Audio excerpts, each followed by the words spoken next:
How to fix this site can't be reached error. Hello everyone, this is Sabrina here to help you today. So without any further ado, let's get right into the video.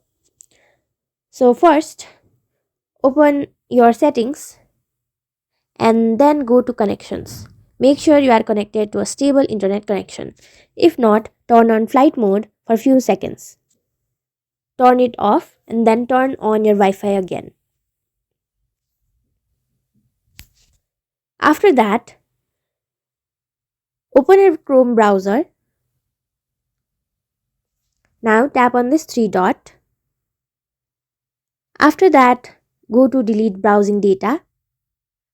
Confirm deleting data, and then after this your problem should be fixed.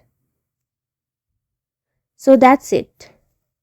Thank you for watching this video. Make sure to like, share and subscribe to our YouTube channel.